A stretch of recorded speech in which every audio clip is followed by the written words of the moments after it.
Далеко не каждый игрок смог освоить навыки пилотирования, отчего зачастую игра на самолете у многих сводится к стилю камикадзе. Сбросить всю бомбовую нагрузку, чудом долетев до цели, а потом красиво осветить поле боя своим ударом о землю. В этом видео я научу тебя летать, коротко и емко рассказав все необходимое. И сразу оговорюсь, данное видео предназначено для новичков и будут здесь только азы. Если ты успешно налетал хотя бы пару часов, много нового для себя ты вряд ли найдешь. А уж тем более, если в твоем лексиконе есть слова бум-зум, ранверсман, хаммерхед и другие страшные слова. Или если ты делаешь чакру Фролова даже на кукурузнике, то, конечно же, скорее пиши об этом в комментариях. Ну а мы начинаем.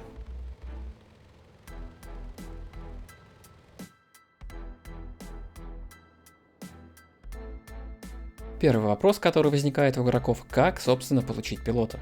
Все просто. Отряд пилотов открывается прогрессом кампании, после чего его необходимо выбрать в качестве активного отряда.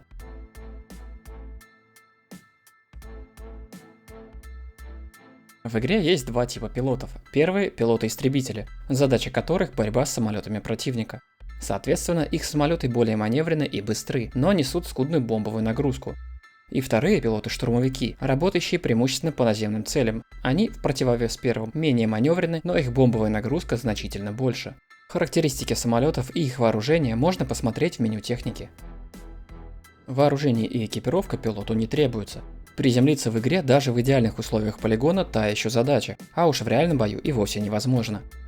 Катапультироваться тоже бессмысленно, парашют не выдали. Возможно, в будущем парашюты и появятся, а пока пилот часть самолета и помирать ему вместе с ним.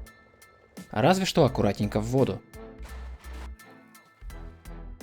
Ну, очень аккуратненько.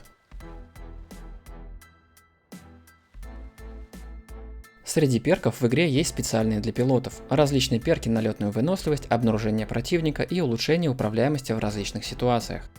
Выбор для пилотов ниже 5 ранга небольшой, поэтому берем, что дают. Ну а теперь, когда у нас есть пилот, можно и полетать. Лучше всего для начала подойдет режим практики. Сперва немного про интерфейс. В игре доступен вид только от первого лица, что, конечно же, усложняет игру, но делает ее более интересной и реалистичной.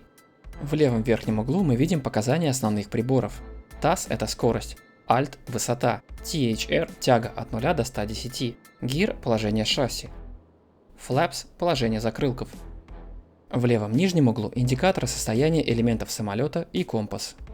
В правом нижнем – вооружение, и ниже появляется полоска летной выносливости, которая расходуется при перегрузках и резких маневрах. С ее расходом экран начинает темнеть, и при полном расходе наступает blackout, при котором кратковременно теряется контроль над самолетом. Теперь о том, как управлять. Клавиши W и S управляют рулем высоты и отвечают за тангаж. Простыми словами, наклон самолета вниз и вверх. И здесь же первая ошибка новичков. Они зажимают W по привычке, чтобы двигаться вперед, но вместо этого летят прямо носом в землю. При управлении самолетом держать какие-либо клавиши постоянно зажатыми не требуется. Клавиши A и D управляют элеронами и отвечают за крен, то есть за наклоны влево и вправо.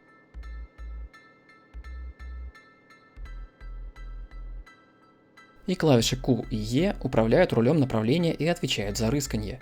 Иначе говоря, повороты влево и вправо. Движениями самолета также можно полностью управлять мышью. Самолет будет следовать за курсором и пытаться выровняться. Однако такой способ не самый точный. Лично я предпочитаю управлять клавиатурой, а мышью лишь помогать.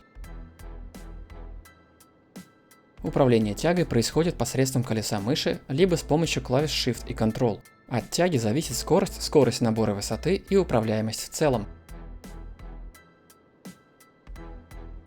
Левая кнопка мыши – стрельба из основного и вспомогательного орудия. Правая кнопка мыши – приближение.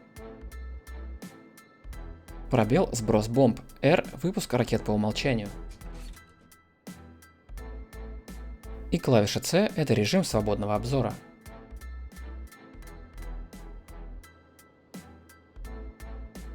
Ну а теперь настало время практики. Пара фигур простого пилотажа. Пикирование. Зажимаем W и наклоняем самолет до угла не более 60 градусов к земле. Важно помнить про необходимый запас высоты для выхода из пикирования. Также можно выполнить элемент только с помощью мыши, но он получится не таким точным, о чем говорилось ранее. Используется для атак по наземным целям.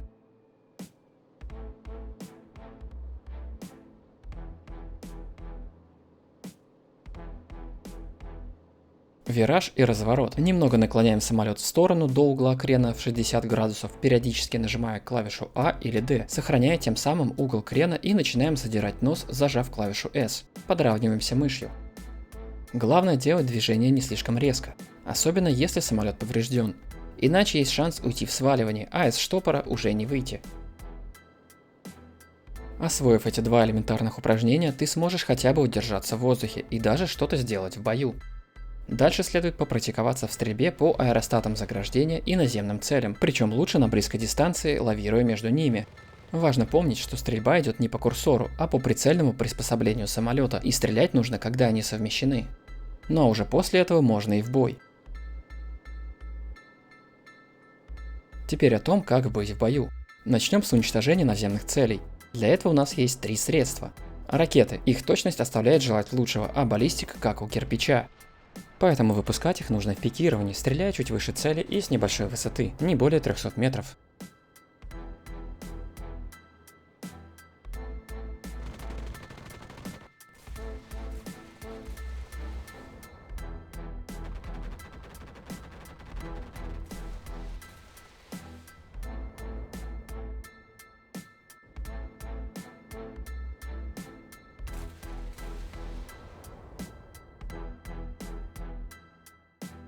Бомбы. Их также необходимо сбрасывать в пикирование с высоты не более 200 метров. Также целясь слегка выше цели. И сразу выходим из пике.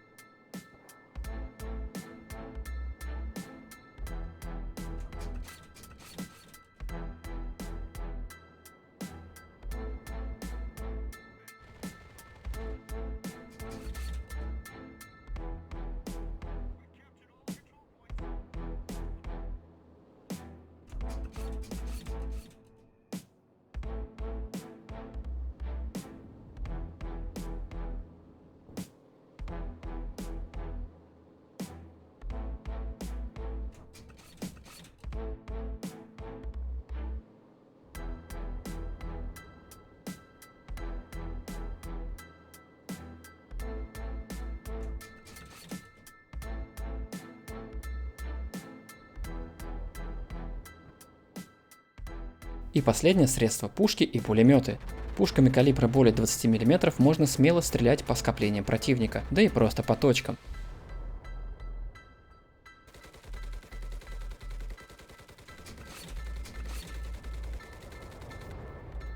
А вот пулеметами уже сложнее, и как средство борьбы с наземными целями они неэффективны, стрелять приходится точечно.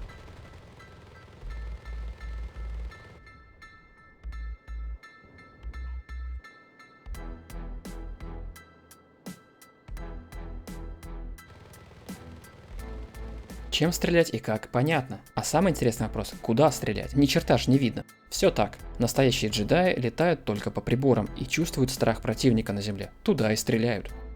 А если серьезно, то в идеале команда должна подсвечивать технику и скопления противника и ставить метки.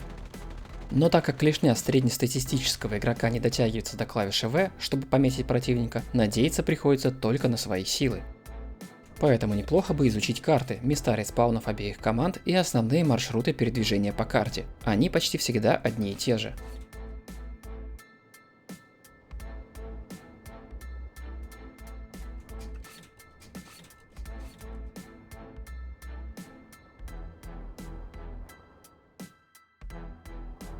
Теперь про воздушный бой. В 90% случаев, кто сел на хвост, тот и победитель.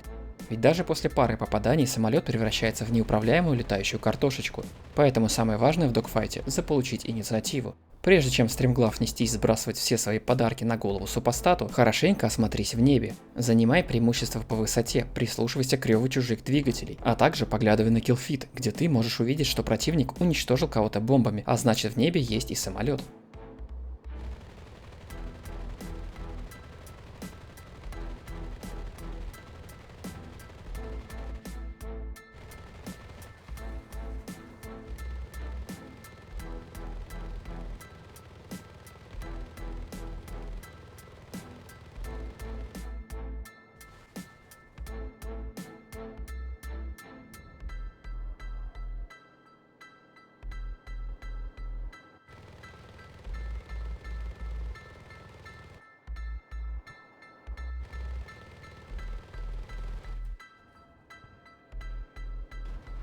А если все же инициатива не за тобой и враг на хвосте, начинай кружить по нисходящей спирали, уменьшая радиус разворота, либо неожиданно маневрируй.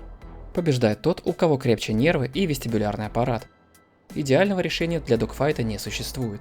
Все зависит от самолетов, твоего умения и умения противника и много чего еще.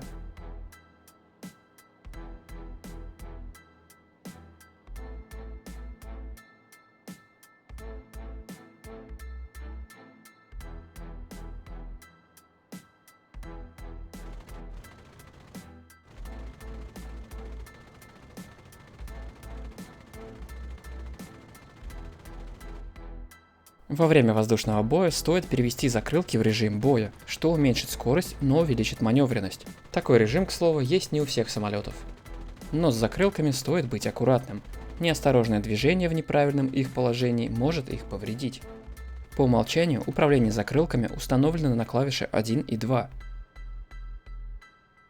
Чего не стоит делать, так это резко сбрасывать скорость. Пара попаданий ты точно получишь, и твой самолет превратится в тыкву, а противник разве что будет вынужден сделать второй заход.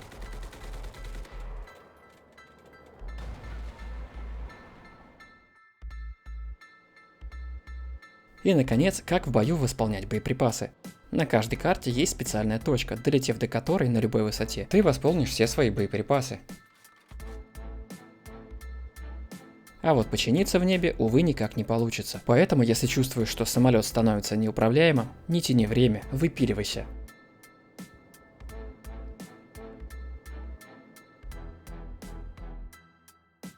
На этом все. Если видео понравилось, поделись им, оцени, подпишись на канал и заходи на стримы. Там я всегда отвечу на любые вопросы. До новых встреч когда-нибудь.